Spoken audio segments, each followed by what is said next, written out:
నీ పేరు ఎందుకు వచ్చినావు ఇక్కడికి? ఏం కావాలి నీకు? నాది కొన్ని మేము మాది వాళ్ళం 60 ఏళ్ళ భూమి చేయబట్టి ఎవరు పెద్దలు వచ్చినా పట్టించుకోలేదు. నన్ను ఎక్స్పెట్టిపోతున్నారు.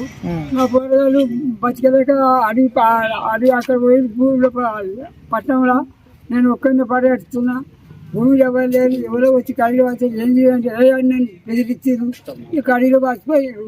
నన్ను ఎవరు మీ పెద్దలు ఎవరు పట్టించుకోలేదు. దయచేసి మీ కాంగ్రెస్ ప్రభుత్వం వచ్చి నన్ను చేయమని నేను అడుగుతున్నాను. 2 ఎకరాల భూమి ఉంది. ఎవరెవరి దగ్గరకు వచ్చినావు? 4 ఎకరాలు అనుకున్నాను. ఎట్లా వచ్చింది భూమి? అది నాకు కవులు తీసుకున్నాను. కవులకి ఇస్తే పక్క పైసలు కూడా నాకే ఇవ్వలేదు. కవులు కూడా లేకుండా అయిపోయింది. జరుగులు కూడా లేదు. అంత వాళ్ళు లేవు. దగ్ధమైపోయింది. ఖర్చు అయిపోయింది. ఎవరు లేరు. నన్ను పట్టించుకుంటారు. మీ పెద్దలు వచ్చినానని ఎవరు కాంచలేరు.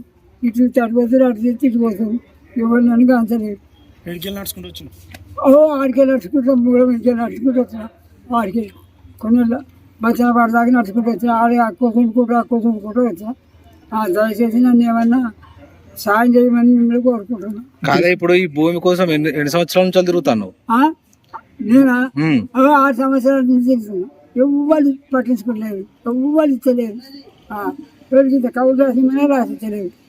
పూర్వ అధ్యక్షులు మనకు అప్పుడు వచ్చిపోయినా కానీ ఇక్కడికి వచ్చి ఆఫీస్కి వచ్చినా కానీ వీళ్ళు కూడా ఎవరు పట్టించుకోలేదు. గిసంటోళ్ళు కూడా ఏ ఊరి మీద ఎందుకు వచ్చినా అని కూడా అనలేదు. ఊరిని పట్టించుకొని పోయాను. ఇచ్చే పోతున్నా. మీరు దయచేసి ఏమైనా మీ ప్రభుత్వం చేసి ఏమైనా నాకు ప్రేమ చేయగలరని మీరు అందరికీ నేను జనాలు చేస్తాను. ఎవరైనా పైసలు అడుగుతారా నేను? పైసలు అడిగితే నా దగ్గర లేని ఎవరో అడిగింది. పైసలు ఇచ్చేవాడు నా దగ్గర లేవు. నేను ఎత్తుకొచ్చేంటారు. నా దగ్గర అడిగాను. నేను ఉన్నా. పైసలు అడగలి. పైసలు ఇస్తే చేస్తానరా? పైసలు ఇస్తే చేస్తాను అన్నాడు. పైసలు ఏవైనా నేను చేస్తాను అన్నాడు. ఎవరు వచ్చి నేను పైసలు ఇచ్చిన పైసలు లేకుండా చెయ్యాను. పోరగాళ్ళు నేను భూమి ఉన్నా మంచిదే, పోయినా మంచిది. ఆయన పడేస్తా కానీ భూమి అమ్మపోమని చెప్పిన. పైసలు రేవంత్ రెడ్డికి ఏమని చెప్తాను నువ్వు? కాంగ్రెస్ ఇప్పుడు రేవంత్ రెడ్డికి ఏమని అడుగుతున్నావు? సీఎం సాయం చేయమని భూమి కావాలని అడుగుతున్నాను. భూమి సాయం చేయమని అడుగుతున్నా. రేవంత్ రెడ్డి భూమి కావాలి. నాకు పూర్తి ఆదాయం నాకేమి లేకుండా నా పొరగాలు పోయి పట్టణంలో అడకత్తి కూడా పోయారు. నేను ఒక్కరిని పడేస్తున్నా. భూమి లేక ఏం లేకుండా నాకు అది ఏడుతున్నా. అయ్యా నాకు దయచేయమని ఆఫీస్ పని తిరిగినా ఎవరు నన్ను పట్టించుకోలేదు. ఇప్పుడు కాస్ట్ మీద నువ్వే ఉన్నావా? కాస్ట్ నేనే ఉన్నా. నడుస్తుంది నేనే ఉన్నా. కాకుండా ఎవరైనా ఇప్పుడు పోయి మీరు అడుగుంది వాళ్ళు నేనే ఉన్నా. ఎన్ని సంవత్సరాలు అవుతుంది నువ్వు కాస్ట్ మీద ఉండవచ్చు? 60 అవుతుంది. 50 సంవత్సరాల నుంచి మా తాత కొన్నే గ్రామము పచ్చిమేడ మండలంలో వ్యవసాయం చేసుకుంటుండు. 60 సంవత్సరాల నుంచి వ్యవసాయం చేసుకుంటుండు. అందులోనే కందులు, జొన్నలు, ఉరువలు అలుపుకున్నాడు. నేను కూడా 12 సంవత్సరాలు వరలు కట్టి నాగలు కట్టి నేను కూడా ఆ వ్యవసాయంలో వ్యవసాయం చేసినాను. మా తాత ఎంతో మంది అధికారుల చుట్టూ తిరిగినా కానీ వాళ్ళు ముసలాయనని చెప్పి నవ్వుకుంటారు తప్ప ఆయనకు న్యాయం చేసిన దాఖలు లేవు. ఈ మధ్య కాలంలో కరెంటు వాతిరాన్ని నేను అడిగితే మా తాత కూడా ఆ కళ్ళ కాడికి పోయినట. పోతే ఈ కళ్ళు ఎందుకు వాతున్నాను అడిగితే ఆ ట్రాక్టర్ పెట్టి తెప్పిస్తాం. నువ్వెవరు రాబాయి, నీ కొడుకులు రమ్మని పో, నీ మన్మని రమ్మని పో అని పెద్ద మనిషిని బెదిరించారంట. నేను పోయి చూసినాం. కళ్ళ కాడికి పోయినాం. నిన్న చూసి ఆయన పెద్ద మనిషి ఏడుస్తా ఉన్నాడు. మా తాత దగ్గర 60 సంవత్సరాల నుంచి ఆ భూమిని నమ్ముకొని ఉన్నాడు. ఇలా భూమిలో మొత్తం కబ్జా గురయింది. గత ప్రభుత్వంలో చేయలేనటువంటి పనులు ఈ ప్రభుత్వం చేస్తుందని చెప్పేసి ఈ రేవంత్ ప్రభుత్వం తనకు న్యాయం జరుగుతుందని చెప్పేసి ఎంఆర్ఓ ఆఫీస్ కొన్ని నుంచి నడుచుకుంటూ వచ్చి ఎంఆర్ఓ ఆఫీస్లో ఫిర్యాదు చేయడానికి వచ్చిండు. మాకు ఎట్లయినా తగు న్యాయం చేయాలి. పెద్ద మనిషి 60 సంవత్సరాల నుంచి తిరుగుతా ఉన్నాడు. ఏ అధికారి పట్టించుకోడు. లంచం ఇచ్చే తప్ప పని అయ్యే పరిస్థితి లేదు ఈ మండల ఆఫీసులో. ఎవరు చూడు 2000, 3000 పని చేసారు. లక్షలు ఇస్తేనే పని చేస్తారు మండల ఆఫీసులో.